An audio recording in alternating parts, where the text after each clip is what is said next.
Good evening. I'm Travis Dunn. I'm the president of Ratio Christi, which is the apologetics club here at KSU. The club, which Ratio Christi is of course Latin for reasons to believe, part reason, is because the club is devoted to helping students use reasoning to clarify their beliefs, no matter what they be. We want them to be, the word is solidified, right, solidified in fact.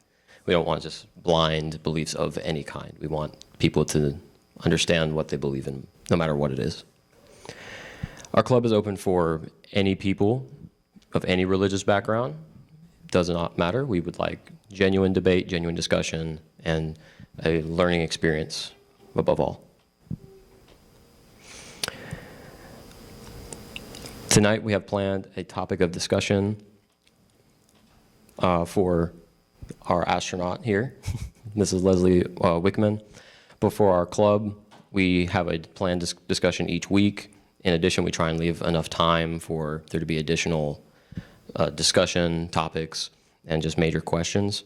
Details on upcoming weekly topics, we publish those on Owl Life for y'all's convenience to find and come at your convenience for the topics that you find most interesting.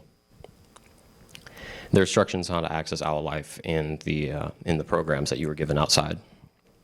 If you did not get one when you came in, you can hold up your hand. Somebody from our club, any of our members will rush to get you one if you are interested.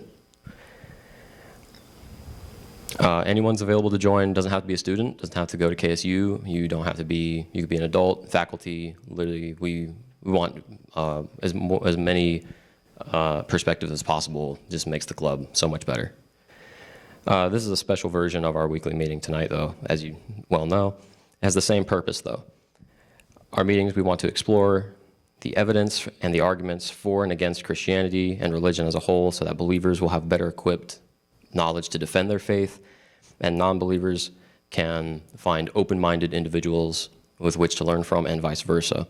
Skeptics, deep thinkers, not blind faith robots is our main goal. So to let things get started, I'm going to introduce our club director, Steve McGinnis.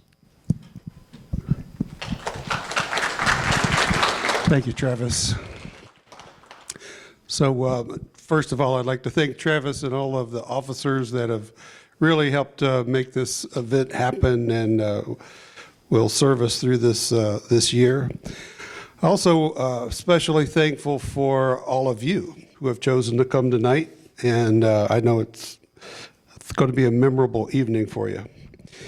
We're especially thankful for our co-sponsor, which is called Atlanta Apologist, and that is an apologetics group of mostly scientists that meet every month, and you could visit their table and learn a little bit more about them out in the hall. We're also thankful to the other clubs that are attending as a group. I know navigators are here. Stand up, Daniel. Okay, so we've got one club with. Is there any other club groups that are with us? But I know there are a lot of Christian ministry clubs on campus, and we really appreciate them supporting this. Now, of course, I'm most thankful for our speaker, Dr. Wickman, all the way from the West Coast, and I'll introduce her more fully in a second. But the most important thing is to do the housekeeping. Bathrooms, if you don't know, are out the door, turn right twice, and you're there. All of you have a program. If not, Miss Chai right here, who gave you one on the way, should have given you one on the way in, will make sure you get one. And how about your phone? I'm not going to ask you to turn it off because you're going to need your phone. You're going to need your phone to please record your attendance. There's a QR code on the front of it that is a dual thing. If you go ahead and fill out the form at that QR code once to record your attendance, then we'll be able to tell the university that you were here. Then the other thing is, if you have a question, as Dr. Wickman is talking and you want to get in the Q&A queue, then please use that same form to enter your question.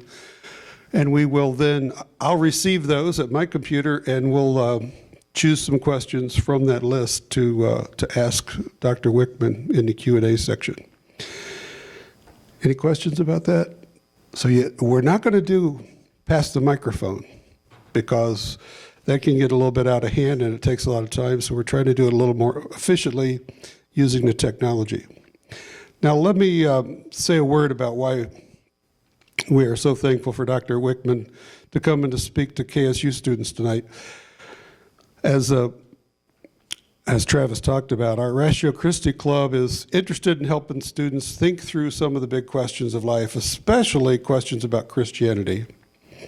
Many students are hearing from their professors and other students that Christianity and the Bible are incompatible with science, and that is not true. And Dr. Wickman is particularly qualified to speak to the reasons for that and why you don't have to jettison your faith in order to succeed in the STEM fields.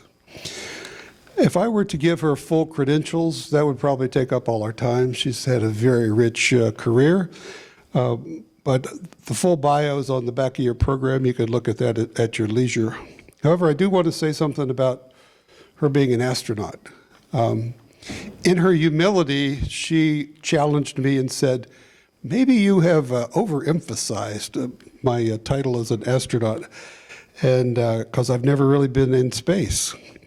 However, I think if you're trained as a space-ready astronaut, if you've trained other astronauts, and you've been selected as the Lockheed corporate astronaut for a future mission, even if you haven't gone into space, then I think you've earned the title astronaut. And so that's she'll speak more about her background there. Clearly, her astronaut training and her career as a research scientist qualifies her to speak authoritatively on a wide range of subjects. And then she's also an ordained minister, so she can speak on biblical matters as well. When I first heard Dr. Wickman speak, I was amazed at her credibility and her depth of knowledge and her ability to communicate in clear, understandable language to people like you and me, some of you and me, that don't have a PhD. I'm sure you'll enjoy hearing from her as she explains why she trusts both science and the Bible. She'll speak for about 45 minutes, and then we'll have about 45 minutes of Q&A. So please welcome Dr. Wickman.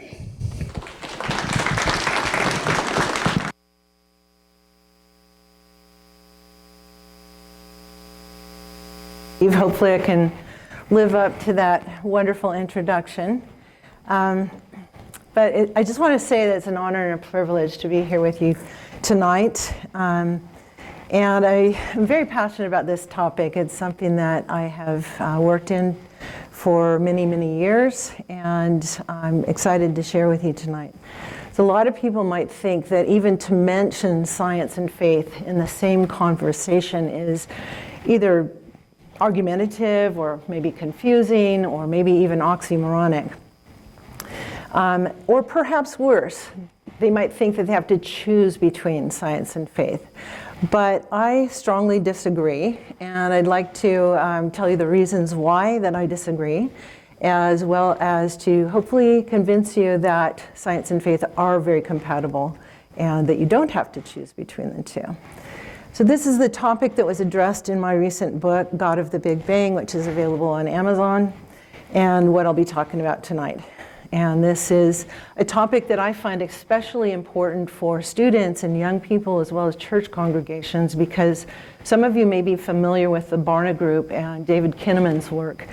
He wrote a book not too long ago called You Lost Me, in which he cites one of the primary reasons for young people leaving the church today as being the perception that the church is anti-science. So for me, my interest in science and faith started at a really early age. My father, actually both my parents were in STEM fields. My dad was a forestry engineer and my mom was a dietitian. And my father had a telescope. And I grew up in the rainy Pacific Northwest. If any of you have ever traveled to the northwest corner of our country, we lived on the Olympic Peninsula and literally lived in the rainforest where we got 300 plus inches of rain per year, if you can imagine that. And so I have especially fond memories of the rare clear starry nights that occurred when we lived there. And so on those rare clear starry nights, we'd go out with my dad's telescope and look at the stars and the planets and the moon.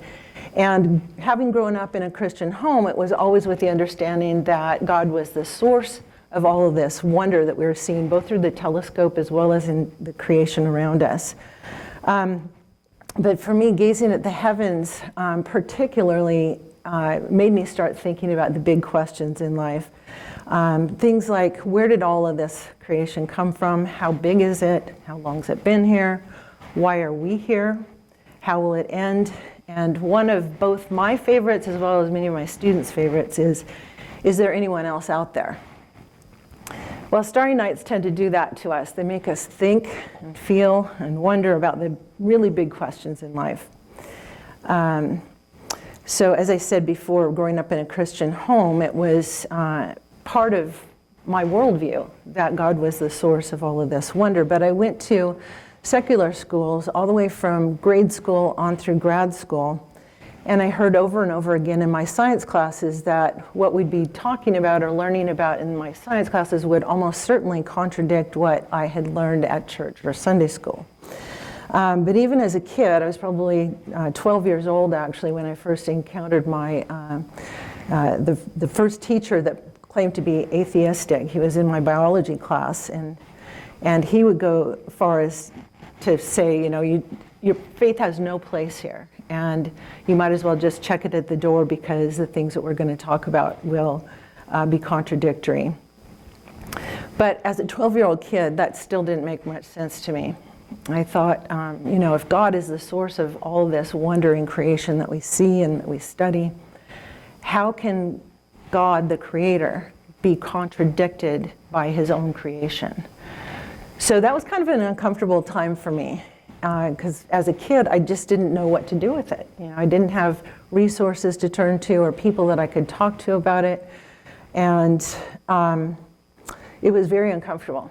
And you know, looking back on it, I'm actually grateful for that experience because it set me on the path to try to figure out the relationship between science and faith from a very early age. And from then on, I basically would talk to anybody who had any interest in it. I'd read anything I could get my hands on and really work very hard at trying to figure out how these two areas fit together.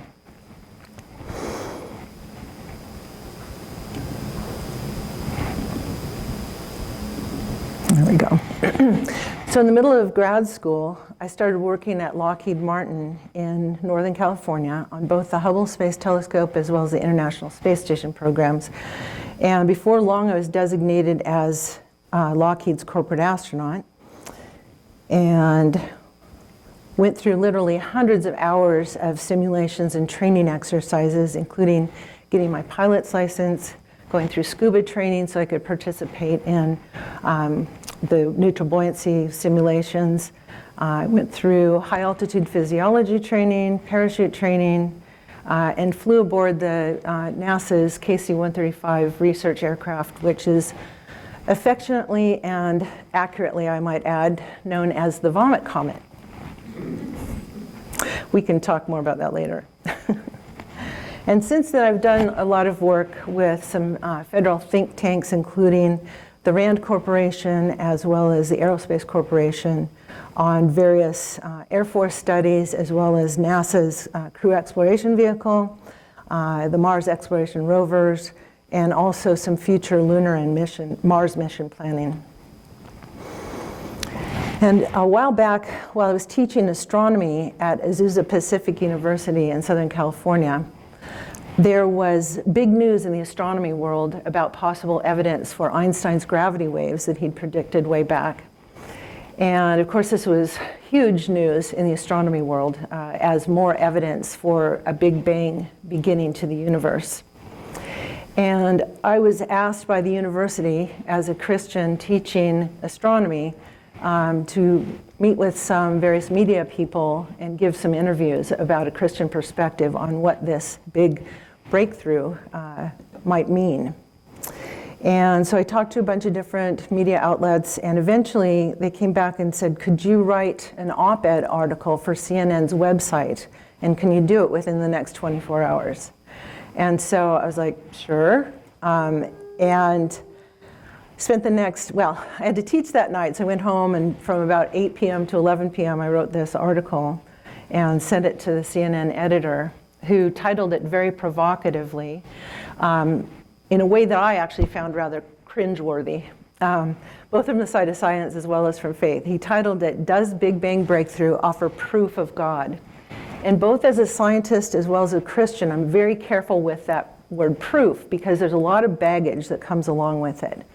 And for those of you that are in the sciences, you know that the scientific method is capable of disproving hypotheses and for evaluating evidence in favor of hypotheses, but it never truly makes it an open and shut case. Even if we find that our best explanation for the current body of evidence is explained well by a certain model, we are always aware, if we're good scientists and being open-minded, that new evidence could come up any time that would overturn that model. So from the science side, I was unhappy about the use of the word proof, but also on the Christianity side, because if there were an open and shut proof case for God's existence, then where does free will come in? Where does faith come in? And our faith, of course, is a rational faith. We're not called to a blind faith, but that free will aspect is very important, I think, both to us as well as to God. Anyway, the CNN editor titled it as he did, and it turned out to be clickbait. And the article went viral with over 500,000 views in less than a week and 70,000 plus shares on Facebook. It was in the top 5 worldwide most shared news stories on social media when it came out. And I was just blown away by the amount of attention that it got. And in the wake of that, I got a lot of email messages, most of it positive, with people just saying, hey, this is really helpful for me. I've been thinking some of these things myself. Thanks for writing this. On the other hand, I got just a little bit of hate mail, people that were really upset, and one person who even managed to get a hold of my personal cell phone number and called to give me a piece of his mind about it. So this experience really made me understand just how polarized people were on the relationship between science and faith. And in fact, this image portrays what many people think of when they think of science and religion. Really ugly debates between Bill Nye, the science guy, and Ken Ham from Answers in Genesis. And they turn into these shouting matches where they're not really talking to each other, but really talking past each other. So a big part of my motivation in pursuing a more fruitful dialogue between science and faith is because of my desire to help others wrestle through some of the same issues and perceived conflicts that I wrestled through mostly on my own in secular schools as well as in the professional working world. So we have to ask ourselves, though, is this conflict actually real? Well, there does seem to be a conflict between what I would call scientism, which is a belief system that rejects God and holds that science is sufficient to explain just about everything, and creationism, on the other hand, which fully rejects science. But I would argue that both of those isms are conflating ideas that don't necessarily go together. In other words, science can be successfully practiced without a purely secular worldview, just as Christianity can be faithfully practiced without a sudden and very recent interpretation of creation, ignoring the science. And this isn't just my take on the issue. Contrary to what you may have heard or read, 40% of scientists that were polled in a Nature journal study indicated agreement with these two statements.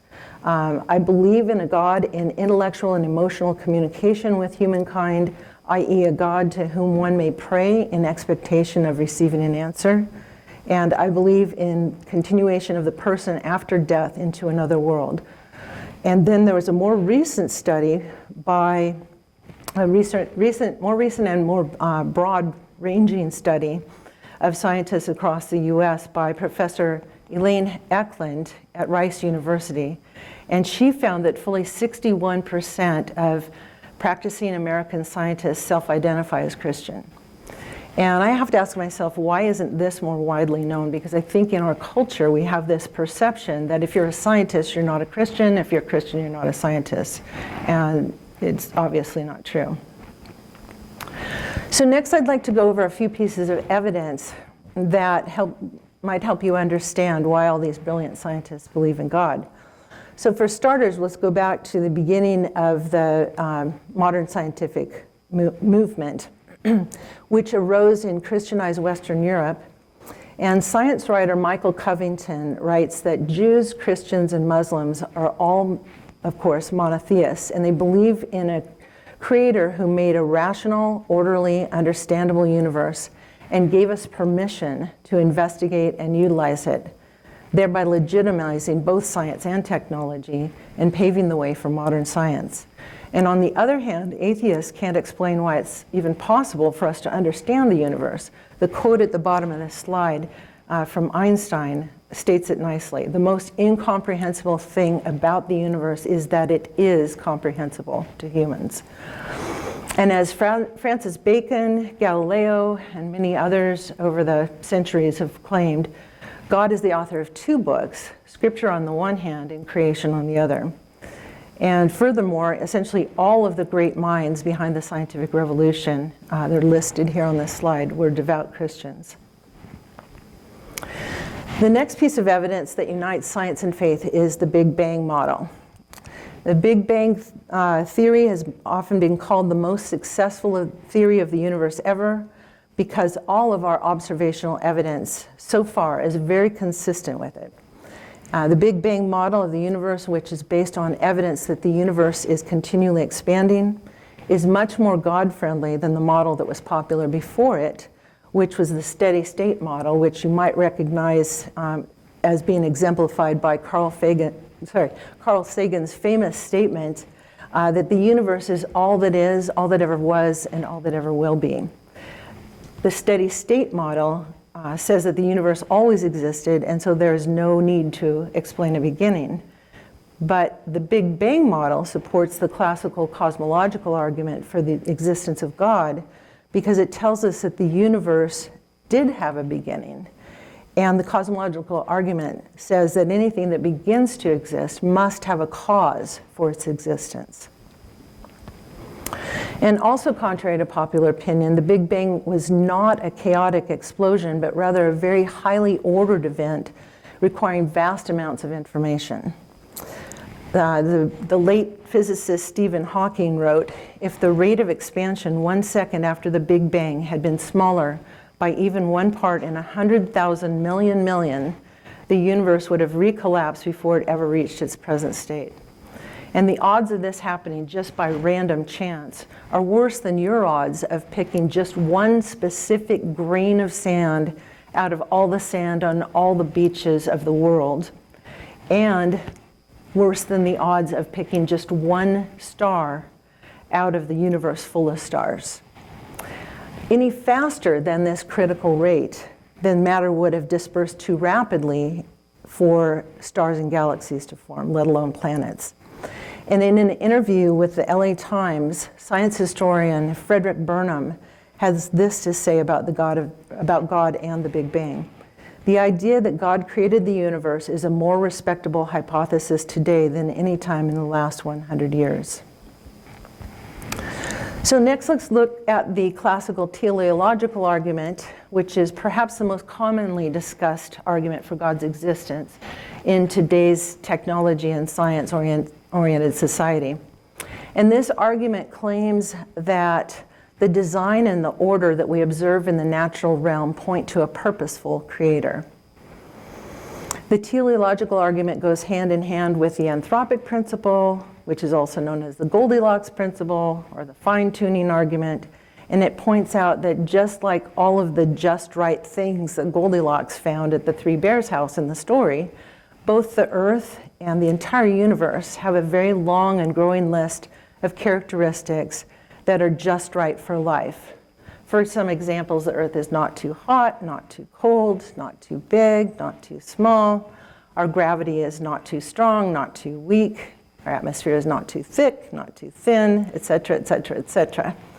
And if any of these characteristics were off by just a little bit, life would be impossible.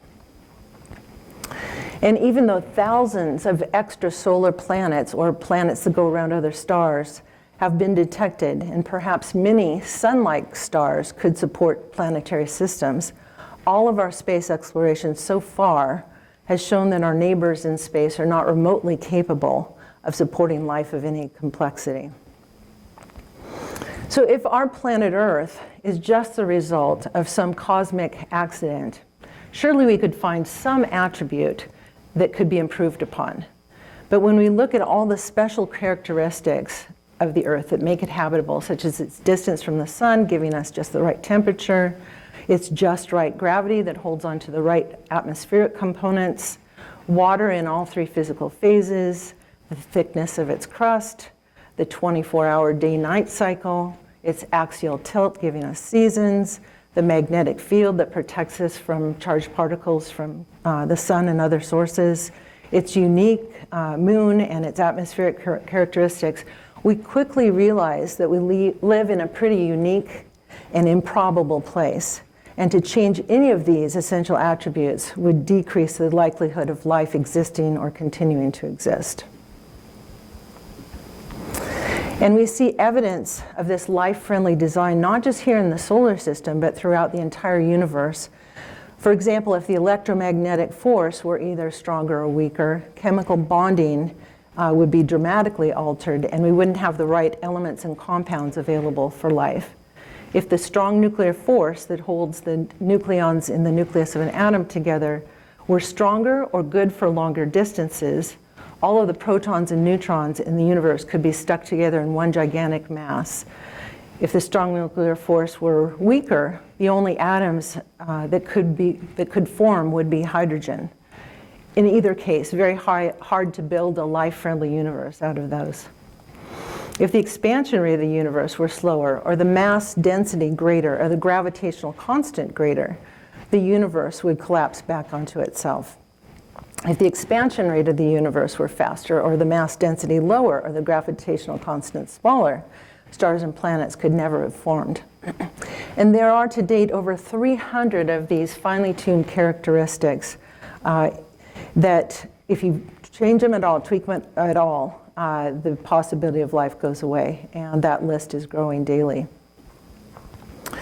And a middle-of-the-pack estimate of the probability for occurrence of all of these characteristics to be exactly what they are is about 1 chance in 10 to the 280th power.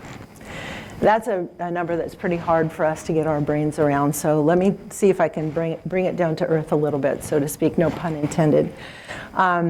So there are only an estimated 10 to the 80th atoms in the entire universe, okay? So the odds of picking just one specific atom out of all those atoms would be 1 chance in 10 to the 80th, not even close to these odds of 1 chance in 10 to the 280th. Let's just imagine, let's take it a step further, and let's imagine that the folks that speculate about a multiverse are correct. And let's say, just for the sake of argument, that there are 10 to the 80th universes out there, each with 10 to the 80th atoms in them. So picking just one atom out of all of those universes is still only odds of 1 chance in 10 to the 160th power. So these odds are just mind-blowing. And statisticians will go so far as to say that once probabilities go to less than 1 chance in 10 to the 50th power, it moves from being statistically improbable to statistically impossible, just because so many things have to go right together. And so actually some friends of mine at Reasons to Believe came up with an analogy that brings this probably into clearer focus, and that would be like these odds, 1 chance in 10 to the 280th power, are like one person buying just one lottery ticket each time they play the lottery and winning on the one ticket they buy twice a week, every week, for 50 years in a row. And when I present that to my students, I'll say, you know, what would you guess if you read that in some sort of an article that you stumbled across, that somebody had actually done that? What would your reaction be? And inevitably, they will say, well, it had to be rigged. And I'll say, yeah, that's exactly what we can say about the universe also. It's rigged for life. It's not just going to happen randomly. The most rational explanation is that it was set up this way.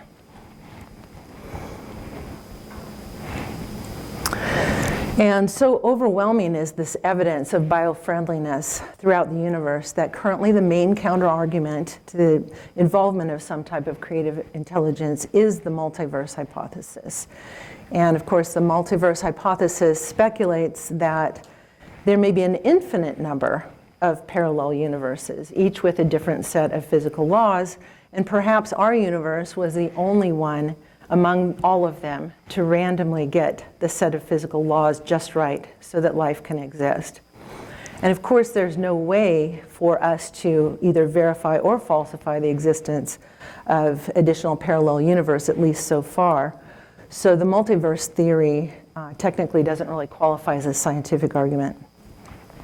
And even if we do concede the possible existence of other universes, they all still rely on orderly physical laws. So speaking of physical laws, another piece of evidence for the compatibility of science and faith comes from these very physical laws. So we might ask, where did they come from? I think we often hear about the physical laws being just taken for granted for being what they are. In the Old Testament book of Jeremiah, the writer affirms that God established his covenant with day and night and the ordinance of heaven and earth. But these physical laws so seamlessly govern the interactions between matter, time, space, and energy. And they result in a highly ordered universe that provides a perfect condition for life on our planet.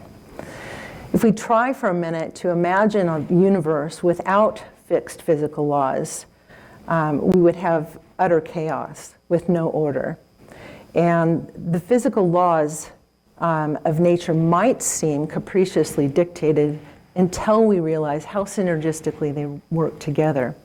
French physicist and academician Lydia Jaeger writes in her essay, Cosmic Order and Divine Word, the law-like regularity and consequent modelability of natural phenomenon are the unquestioned assumptions that underlie all scientific research.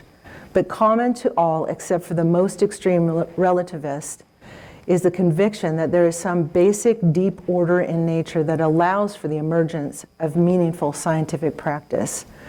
This view and the refrain of ultimate goodness, God saw all that he had made and it was very good, stands in clear contrast to the Babylonian imperial cosmology in which creation results from warfare and a power struggle between competing gods.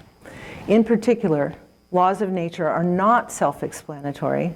To me, they are most powerfully interpreted as traces of the Creator's handwriting. The physical laws point to a creator God of power, order, rationality, and care for creation, who, according to the cause and effect logic of the cosmological argument, must exist outside of and apart from the created realm of space, time, matter, and energy. This much, at least, can be read from the book of nature. And I've got another quote from one of my favorite scientists, Dr. Paul Davies, who's a theoretical physicist at Arizona State University.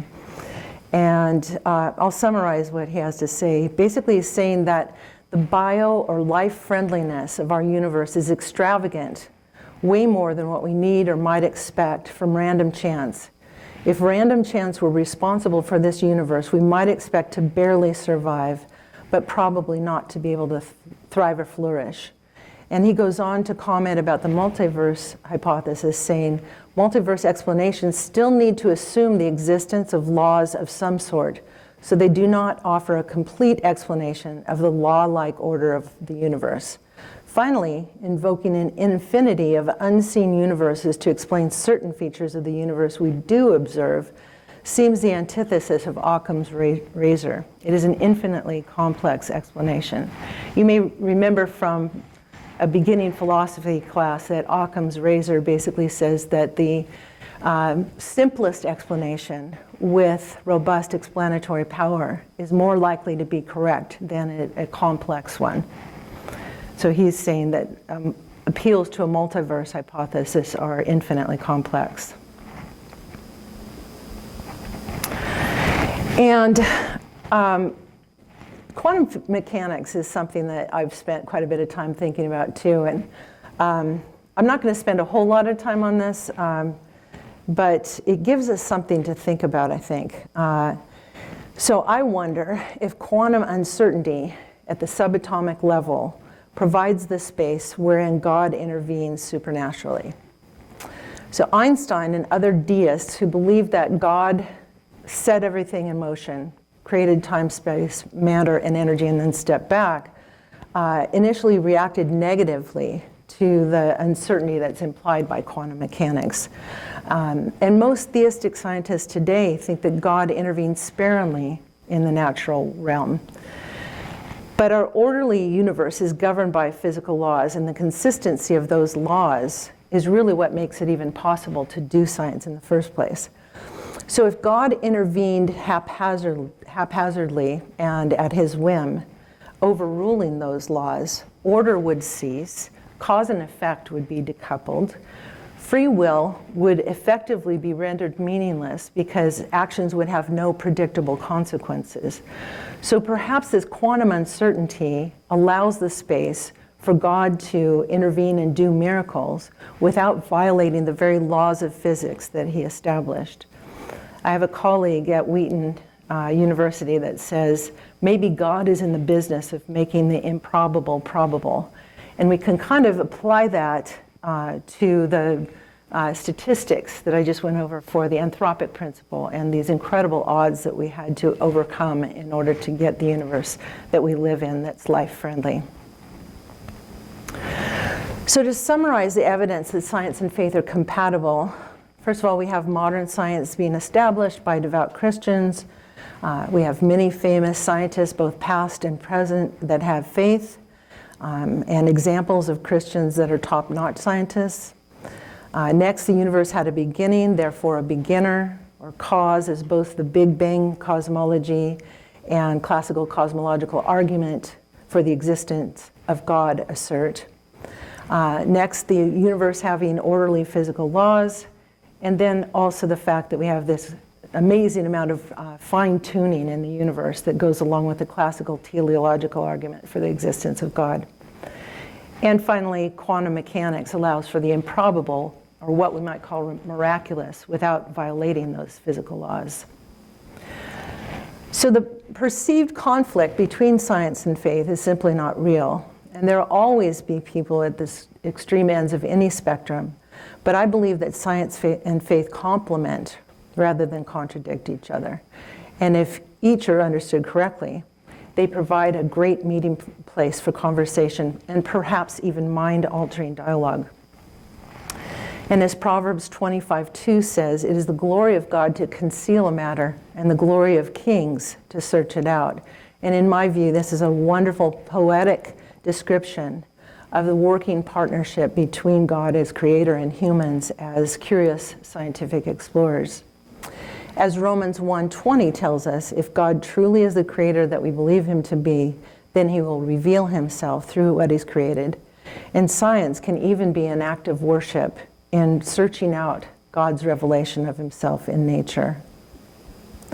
So I'd like to leave you with some tips that I've learned along the way for getting comfortable with the science and faith dialogue, especially with people that might not agree with your perspective.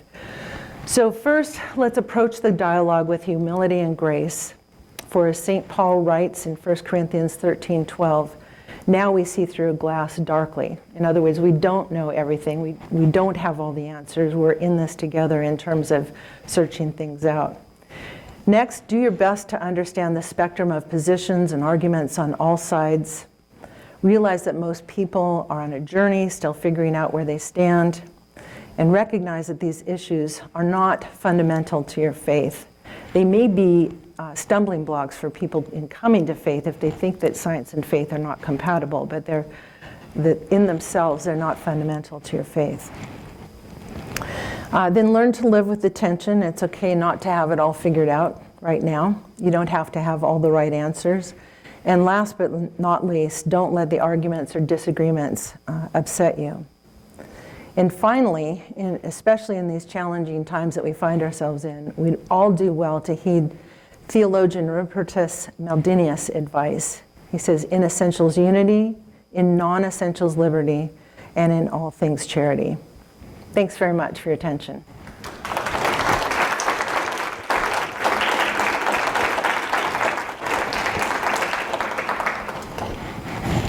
Q&A time? Sounds good to me? Okay. So thank you for, we have several questions that have been entered, and I'll ask those that keep entering your questions if you have more.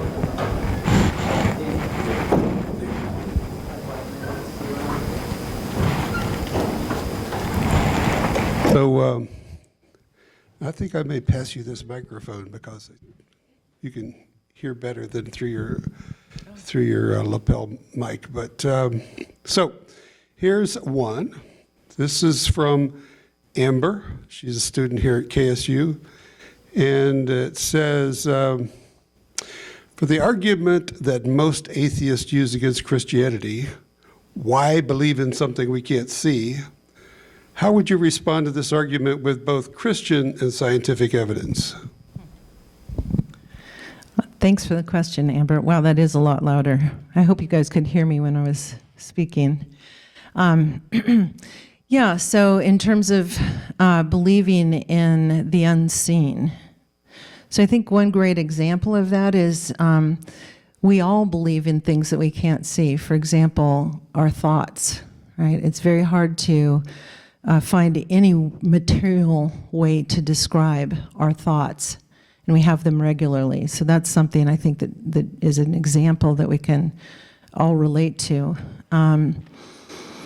Let's see. I mean, I think, yeah, there are lots of things like, I mean, love, the various virtues. These are all things that we can't see. And most of us would agree that those virtues are good in one form or another. And so I think we all have experience with things that we can't see, but we believe in deeply and are important to us. Okay. This next question comes from Theron. He's a student here at KSU. And his question is, the account of creation of the earth in Genesis seems to be in contention with our current scientific understanding of our world and universe. For example, the earth was created before the sun and so forth. Do you want to comment on that? Yeah, there's so much to be said about that. So, yeah, for starters, I think one of the things that gets us in trouble with this whole science and faith dialogue is we come at Scripture sometimes by just kind of opening the Bible and reading from a Western 21st century perspective without kind of realizing that, you know, the Bible was written thousands of years ago. And so I think we really need to have a perhaps higher view of Scripture or a more scholarly view of Scripture, and take advantage of the thousands of years of tradition of scholarly biblical interpretation methods. And instead of just reading it as, you know, we were reading the newspaper or a magazine or something like that, we need to look at the things like, okay, what is the genre of this particular passage? Is it literature? Is it history? Is it poetic? What was the purpose? What was the original audience? What was the original message? We have to remember that the Bible is not a science textbook, but rather a message, a theological message that of God and His desire for relationship with humans. Yeah, there's so many different things we could talk about here. Just in looking at Genesis 1 and the account of the days of Genesis. If we simply go back to the Hebrew, the word that is translated day in our English Bibles is the Hebrew word yom. And that word yom can be literally translated either as a 24-hour day or as an indefinite period of time or as a long era. And so just from that standpoint, we can say, well, that it's not necessarily referring to a literal 24-hour day. And in fact, even in modern language, we'll say back in the day, and we're not necessarily referring to a specific day in time. In terms of the order of the days and things being created, actually, Hugh Ross from Reasons to Believe has and many others too, have an explanation for why it says, let there be light, and then on day 4, the sun, moon, and stars are created, is that from the perspective of the surface of the earth, the atmosphere was actually cloudy until day 4, when plants began to clear the carbon dioxide out of the atmosphere, and it went from being translucent, where light could get through, to transparent, where you could actually see the source of the light. So the language in that passage basically is saying, "Let there appear the sun, moon, and stars," not necessarily let there be them created at that moment.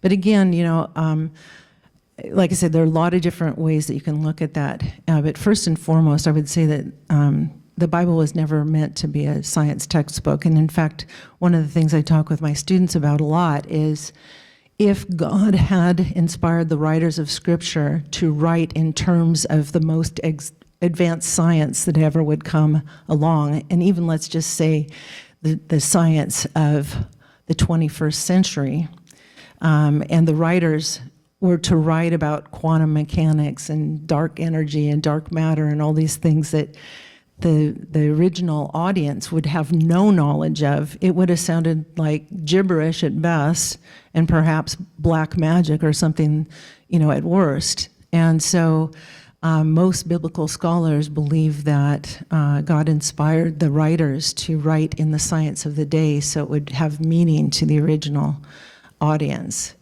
So I know I went on for quite a while about that, but there's so much to be said about. That's a great question, and I'm glad that you brought it up. Yeah, thank you.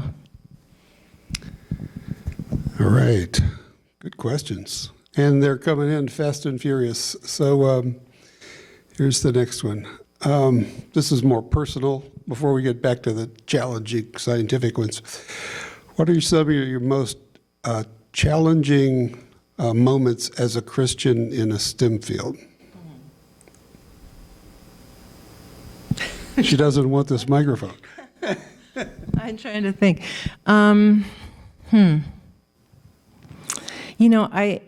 honestly, I'd go back to my 8th grade science class.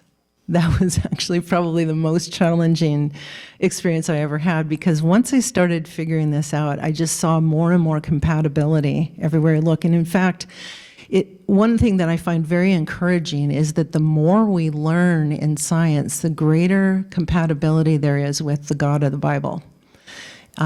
Just for example, this quantum physics thing.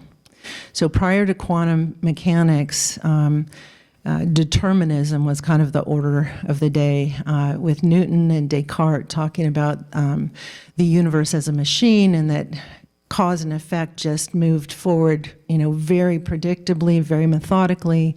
And so quantum mechanics introduces this uncertainty at the building block level of the subatomic particles and the radioactive particles and their decay and whatnot.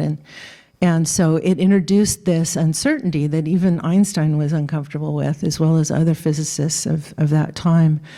And yet, when we look at it, it's like, well, it's really interesting, because moving from that determinism of everything falls in lockstep from cause, effect, et cetera, to a universe where the physical laws themselves are like 99.999% reliable, but there is that uncertainty that if particles exist in unexpected places, then things could work differently. And again, I see that as this space that opens up for the miraculous, that there is the possibility to have unexpected things happen in the midst of the order without God having to violate the very physical laws that he established. So that, to me, comports with the God of the Bible. Also, when we start looking at string theory, for example, so string theory basically says that there may very well be additional dimensions beyond the 3 physical dimensions that we experience and the 1 dimension of time. And originally I started speculating just about physical dimensions of space. And the reason for that was that in looking at the observation of the universe expanding, the math works out better if we use extra dimensions of space. And now that speculation is extending to extra dimensions of time as well. And if you simply think about the fact that, well, we experience time as a line, and a line moving in one direction only. But what if we added another dimension to that, so that instead of just a line, we have a plane, so we have an X and a Y axis. From there, it's not a far leap to say, well, that means that an entity could be anywhere at all, could be everywhere at once, at all points in time. In our timeline, they could be everywhere. And so, to me, it's like, wow, at the cutting edges of theoretical physics, quantum mechanics, as well as string theory and others, we see greater compatibility with the God of the Bible. That's very encouraging to me. So I have, I've gone from, I think a lot of us kind of grow up with this idea of how can I understand God? And in trying to understand God, we put him in a box of our own understanding so that we can get our arms around him, so to speak, or our brains around him. But what my study of science and faith and the compatibility between the two has just encouraged me to just, flatten out that box, take God out of the box, and say, you know what, you can do whatever you darn well please. Who am I to say what you can and can't do? And so the fear that I'm going to come across something that contradicts God is gone.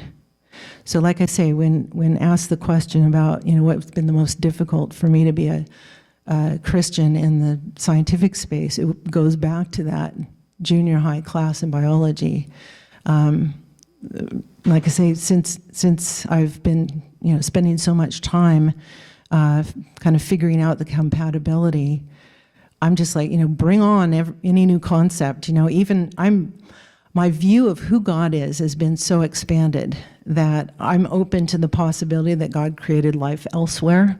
I'm open to the multiverse possibility. In fact, one of the interviews I did recently was entitled "Bring on the Multiverse," because my view of God is big enough for that. So I don't know if that answers the question, but like I say, for me, it really, I'm not uncomfortable in any situation these days just because God has shown himself to be bigger than my questions. Okay, this is from Camille. She's a student here at Kennesaw. And her question is, not on my computer right now. Her question is, do you believe that humans were created as they are now, or did they evolve from monkeys? Oh, that's an easy one. I'm kidding. It's like, oh my goodness. So I do believe that humans are a very special creation. I believe that we are unique among all the creatures because we are created in the image of God. We have characteristics that are built into us that reflect God. So let's see, I'm trying to figure out how the best way to answer this. I usually don't answer these questions with my students at all because I don't want to tell them how they ought to think. I think every individual person has to work through this stuff on their own and kind of come to their own conclusions. I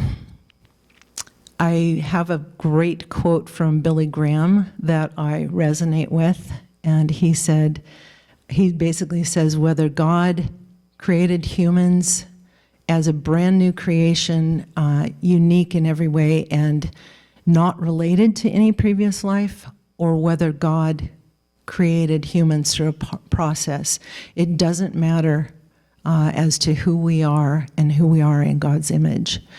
And what I would say beyond that would be to look at the DNA, study the DNA for yourself, and come to your conclusions on your own. I'm hesitating to talk about my specific interpretation on this because I feel like it's a real hot button issue, and it can cause division sometimes. So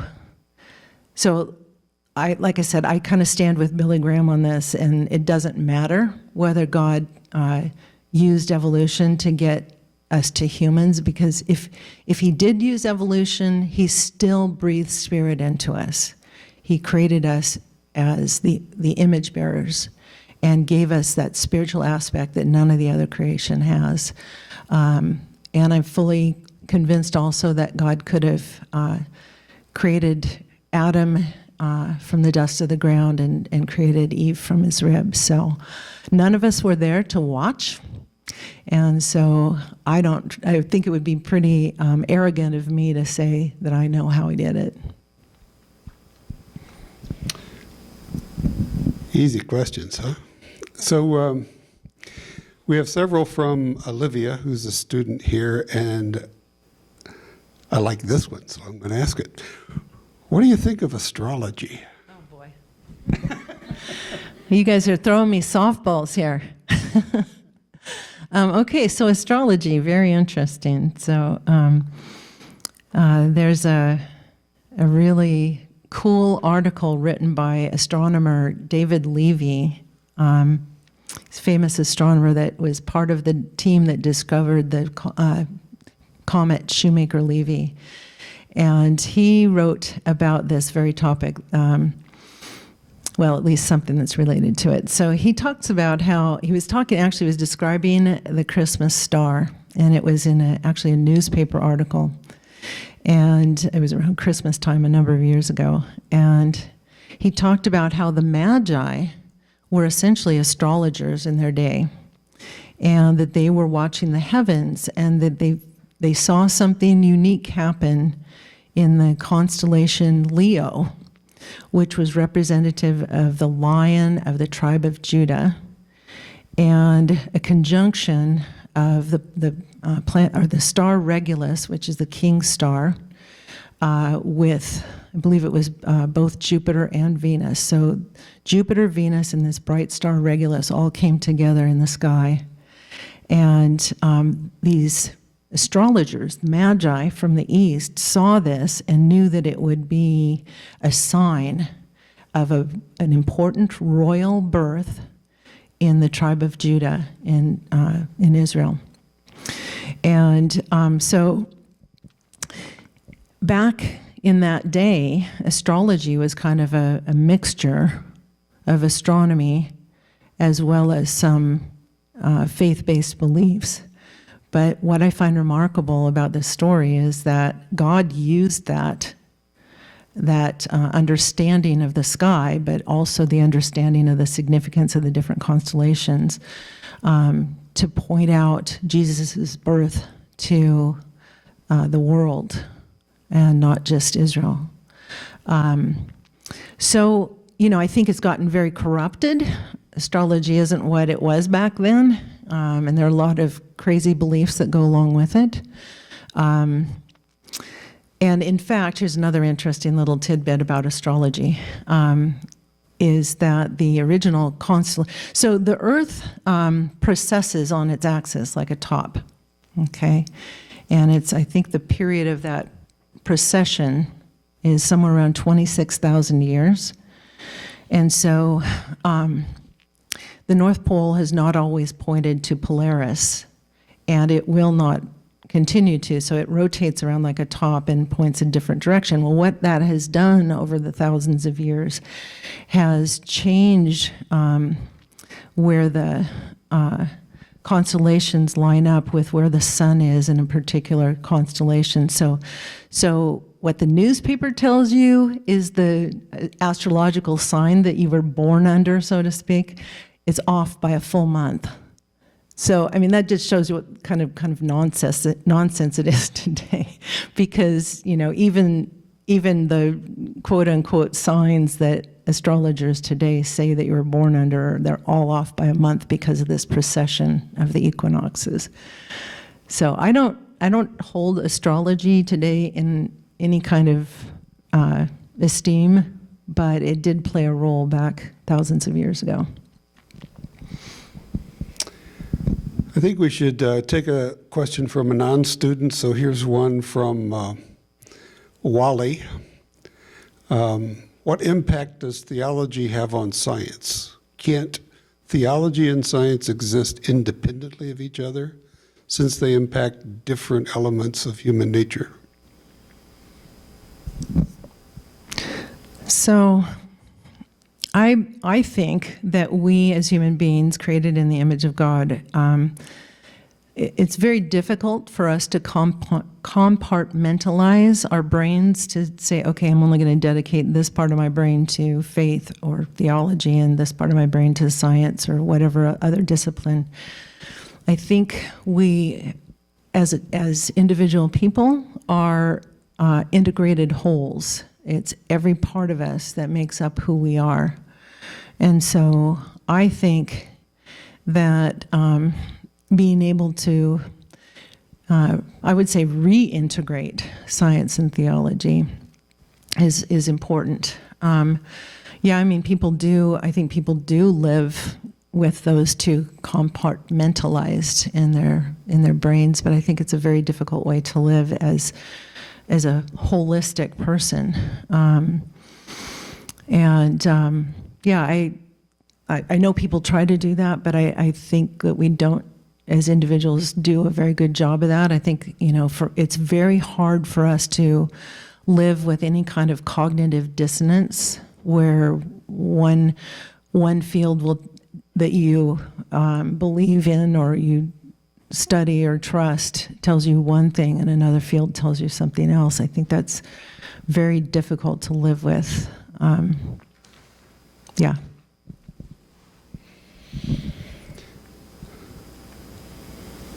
All right. So this is from Ella. She asks, she's a student here, and she asks, can you please share some of your stories from astronaut training, and how did God use you during that experience? Sure. Let's see. Yeah, I had a lot of fun doing the various parts of training. Let's see. Well, learning to fly was fun. Learning to parachute was a lot of fun too.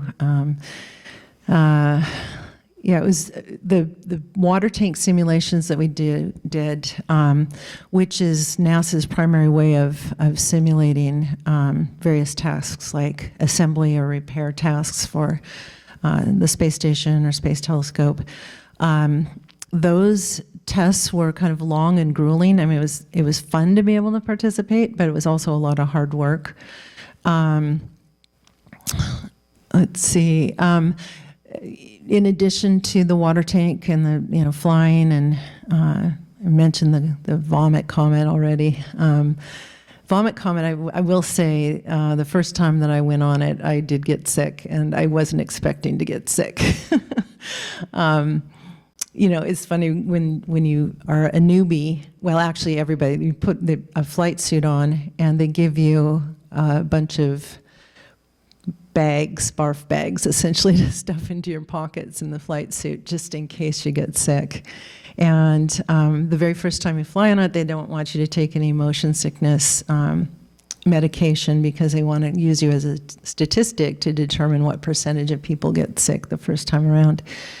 And so the first time I flew, they're like, oh, well, you should sit in the back and just sit still for the first few parabolas. And so I think I sat in the back for a few parabolas, and then so basically, I guess I should explain the plane flies straight and level, and then it pulls up into a parabola and over the top, and then back down, and then into the next one. And so as you're pulling, so in straight and level flight, you're experiencing 1G as you are here in this room. As it pulls up, you are pulling 2Gs, so your body weighs twice what it normally does.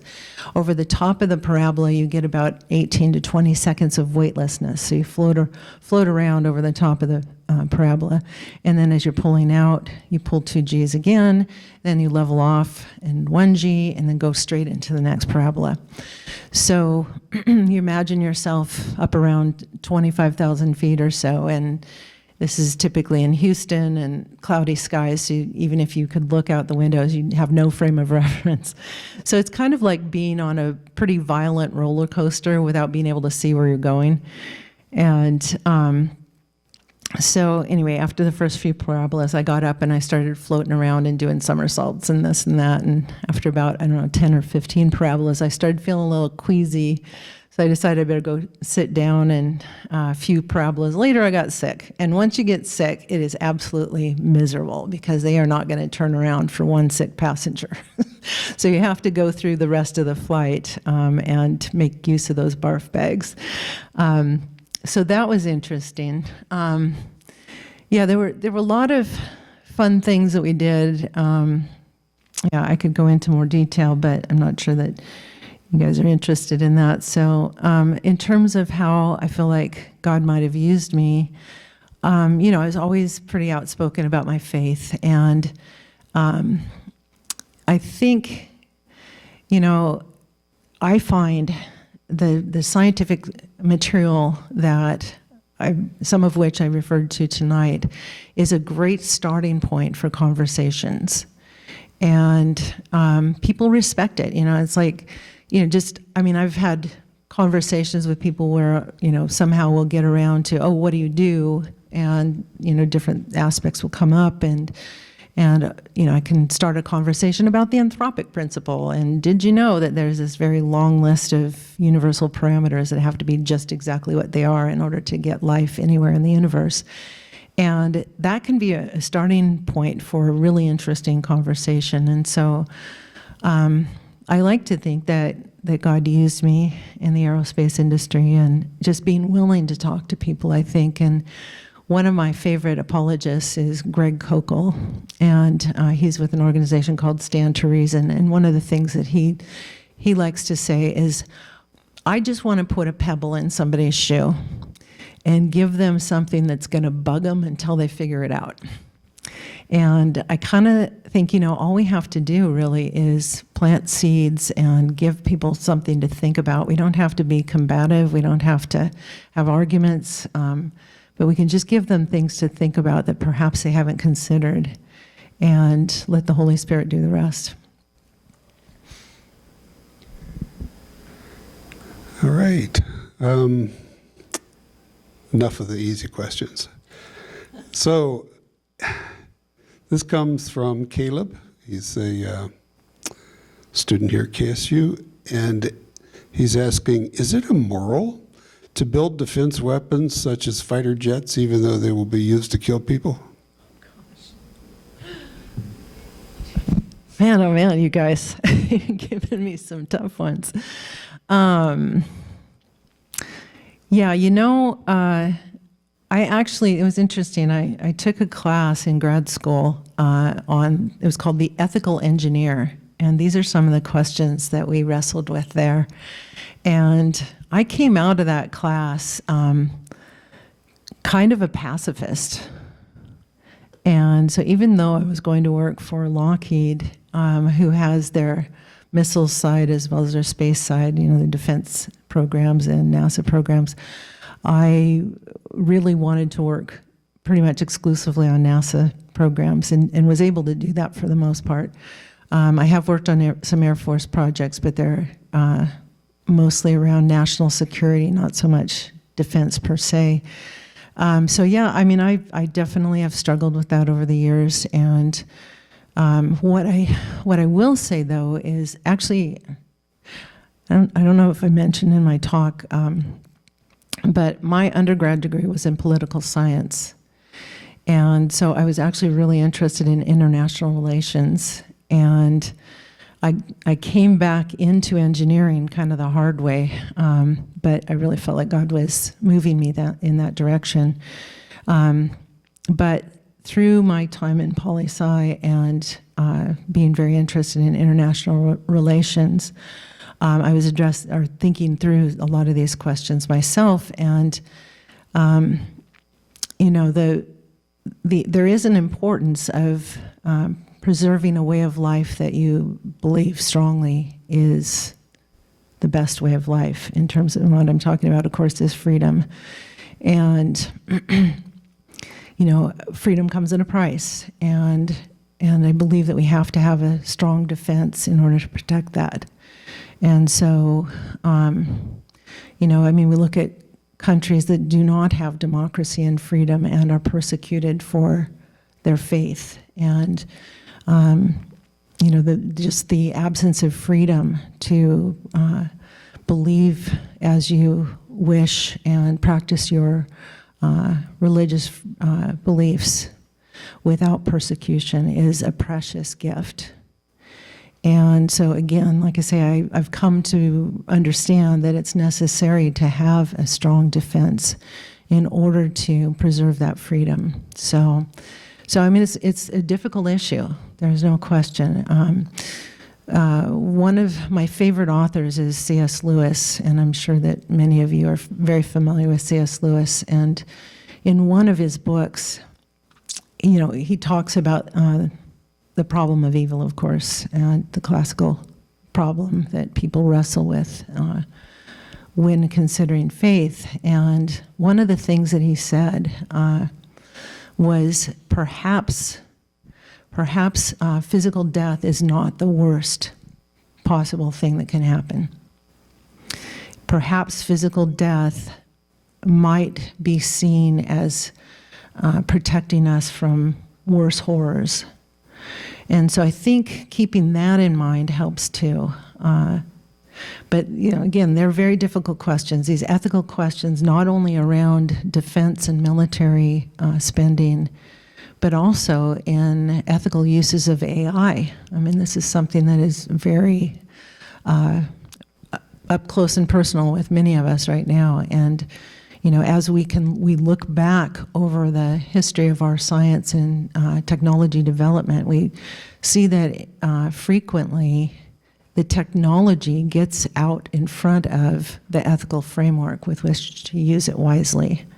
And I think this is something that people of faith really need to engage in seriously, is to be part of that discussion.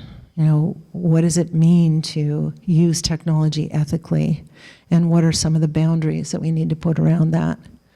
So I would encourage you not to shy away from those conversations. All right, so let's come back to an easy one. I hope it's easy. This comes from Daniel. He's a non-student, and he asks, do you hope to go to space? That's an easy one. Yes, absolutely.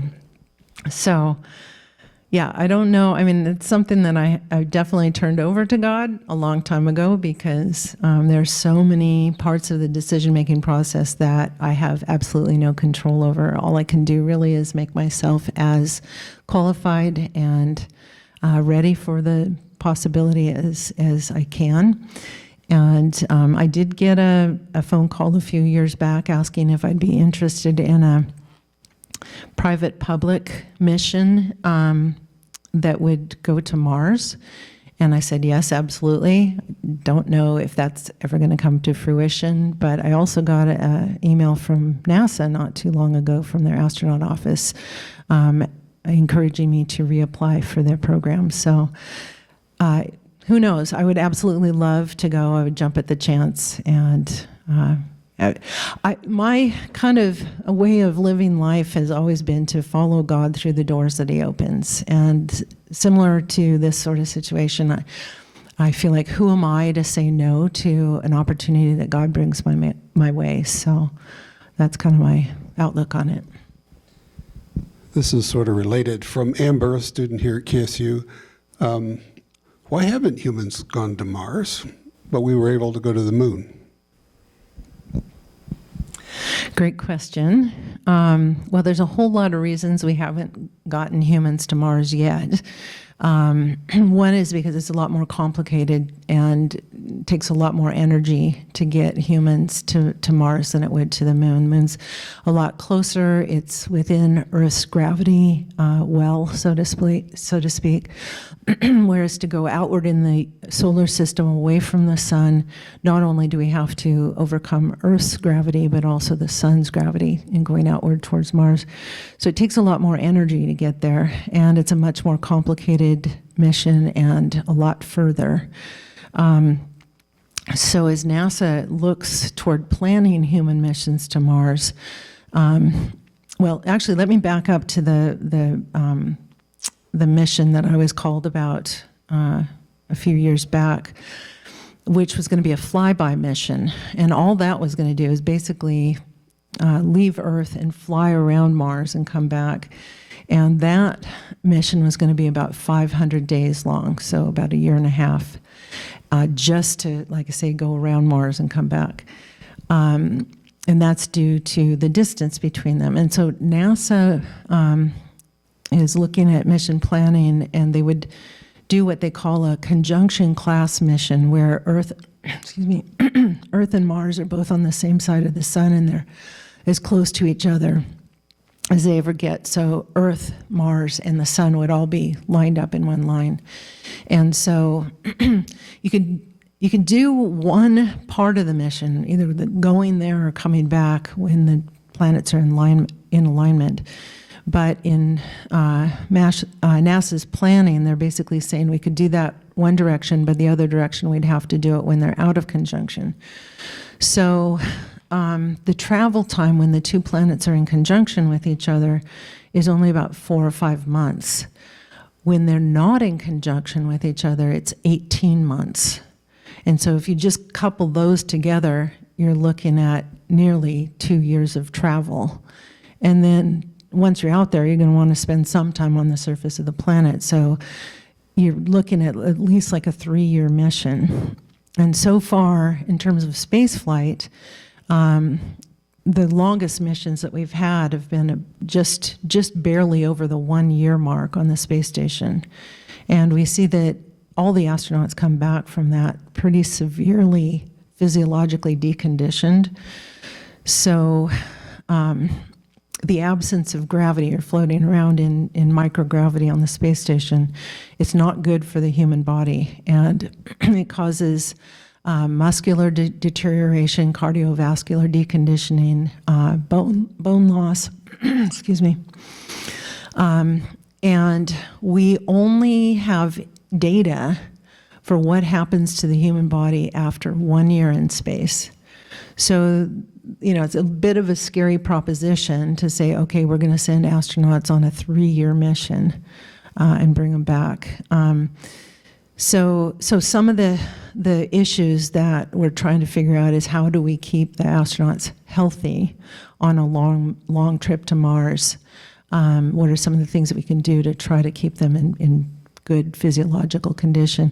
So anyway, it's just very complicated, and on a lot of levels, like I say, both from the standpoint of the orbital mechanics of getting there, the rocketry in terms of having enough fuel to get there and back, and the physiological issues. So, we're getting closer, and, we're planning to go back to the moon before too long, and hopefully we can learn some more about keeping people healthy in a reduced gravity environment on the moon before we send them on to Mars, and hopefully learn some lessons there when we're close. I mean, you can get back from the moon at any given time in a matter of a few days, whereas if you have to come back from Mars at some random time, it's likely to be closer to 18 months than the shorter trip. So, yeah, so hopefully we'll get some of those things figured out before we actually send humans to Mars.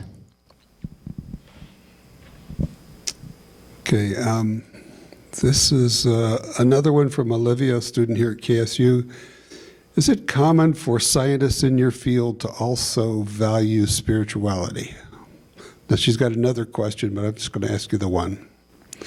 Is it common for scientists in your field to also value spirituality?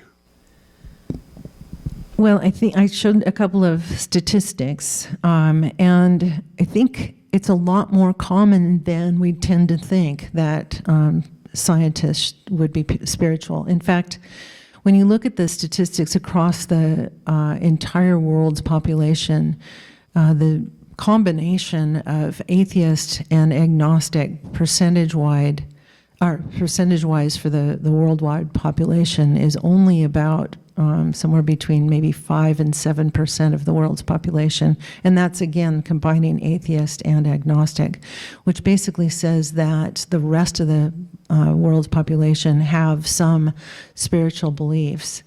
And certainly, you know, from the studies that I showed, the one from Elaine Howard-Eklund at Rice University saying that survey of American scientists showed that 61% self-identify as Christian is a pretty big number in terms of, I think, probably what most people would expect. So yes, I do. And in fact, I think from the conversations that I've had around various topics, even people that maybe not persons of faith themselves are very open to the conversation in general.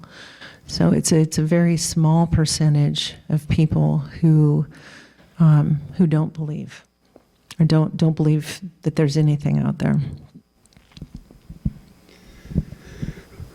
Okay, this is, we're going to do a non-student question. This is from Karen, and she asks, in your career, where or when was the veil the thinnest? And I think that means the veil between the seen and the unseen.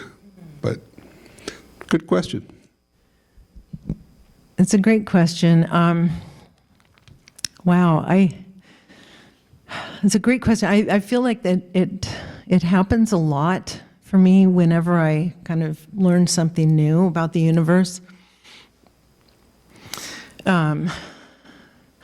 I gave the example of the strong nuclear force and just understanding the importance of the fine-tuning of the strong nuclear force that holds the nucleus of the atoms together. And when I discovered that the strong nuclear force is good for the average diameter of a nucleus of an atom, it's the strongest force that we know of in the universe for that very small distance that spans the average diameter of a nucleus of a stable atom.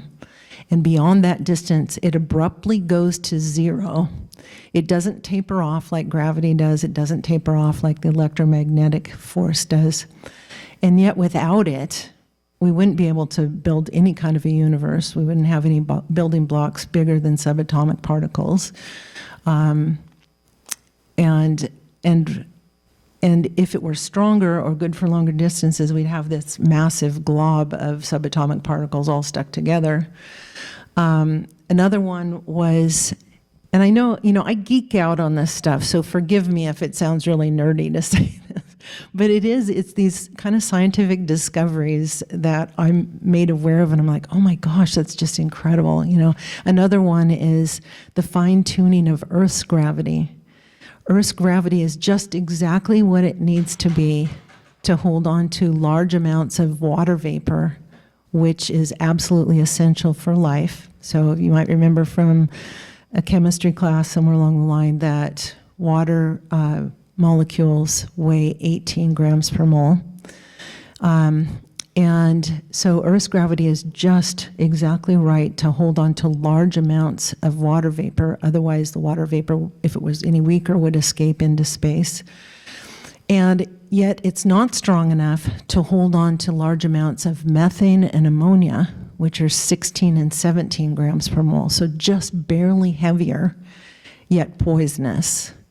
So if Earth's gravity were just a tiny bit stronger, we'd have a lot of these poisonous gases like methane and ammonia in our atmosphere. If it were just a tiny bit weaker, we wouldn't have life-giving water vapor. And the water on Earth, once it evaporates, would escape into space. So, I mean, that to me, these things tend to be mind-blowing when you first stumble upon them, and it's like, oh my gosh, how can anybody not believe in God? And again, when you kind of look at all the things that have to be just exactly what they are, and you get these incredible, improbable statistics of all these things coming together just by random chance, the most rational position, or the most rational explanation, is that there's a creative intelligence behind it that made it this way, right? So I think those realizations are where the veil gets very thin between here and eternity. I also, just if I can kind of add on to that a little bit, I think when I started talking a little bit ago about string theory and extra dimensions and whatnot, and I have this kind of mental image of God sitting outside of space and time, looking at our universe as this kind of time capsule. And he sees the beginning from the end. This comports well with Scripture, right? He sees the beginning of the universe and the end of the universe just as clearly as he sees the now in the universe, because he's outside of the universe and can intervene into our space and time as Jesus did. But it gives you this perspective that, God sits outside and is not constrained by space and time. And just the things that we're able to imagine with extra dimensions of time, like I talked about, the X and the Y axis of time with just 2 dimensions, and how it means that an entity could be everywhere at once. With that kind of insight, we can imagine things that appear to be impossible in our 3 physical dimensions of space and 1 dimension of time that would be child's play for a God who sits outside of space and time dimensions and can orchestrate things to all occur at 1 space and time, and how miraculous that looks to us. And so again, I feel like, the sides, the walls of that box that I constructed for God have just been blown off, and again, it's like God can do whatever he wants, and my view of who he is has been so expanded by studying science and his creation and how it fits together so beautifully. And and then you think about kind of these other big questions about life elsewhere in the universe, and I'm like, because of the fact that my view of who God is has been so expanded, I would honestly be surprised if human beings on Earth were the only intelligent life that God ever created in all of eternity. I would almost even be surprised if there weren't other universes, because I just kind of feel like my view of what the universe is has kind of shrunk because of what my view of God is and how big and powerful God is and how loving.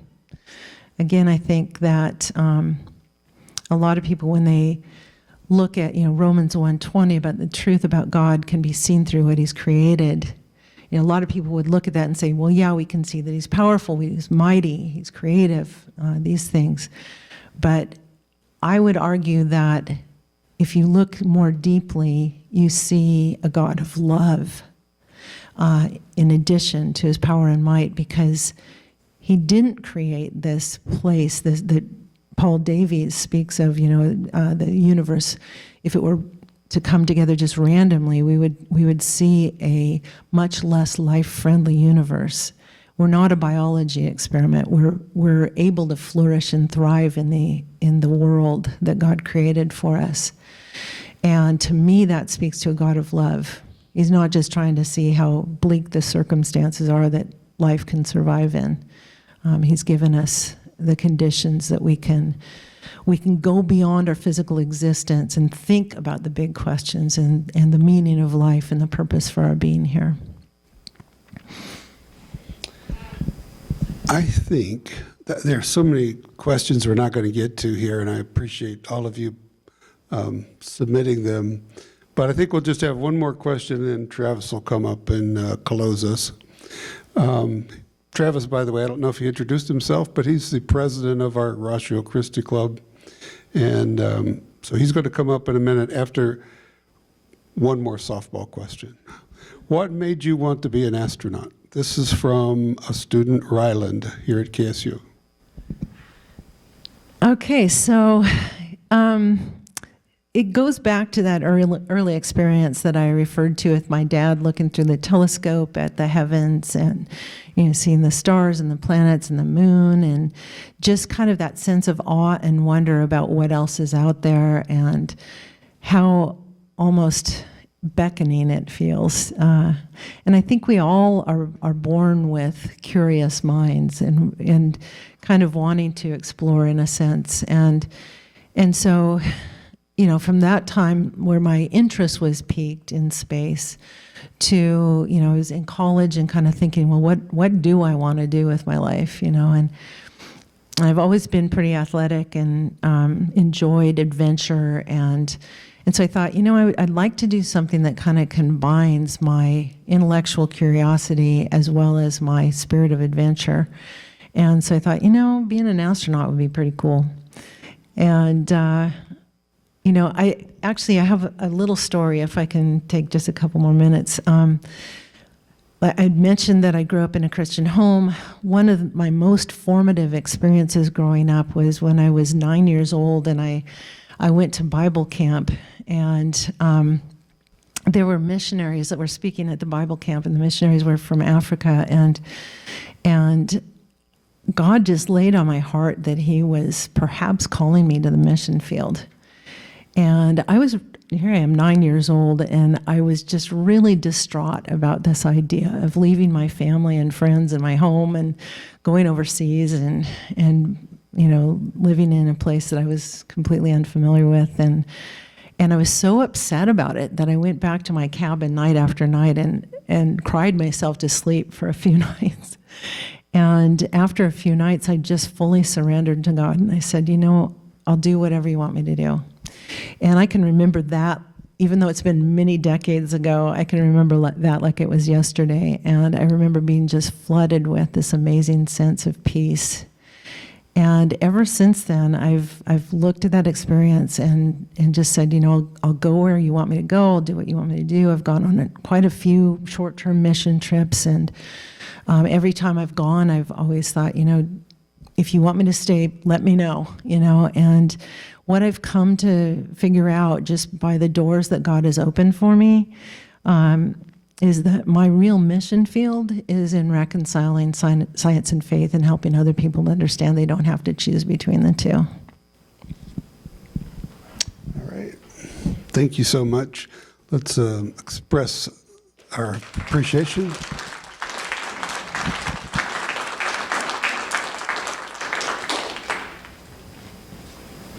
Make it short. Of course. Yeah, just one big thanks again to Leslie for coming out. She did a great job. And, yeah.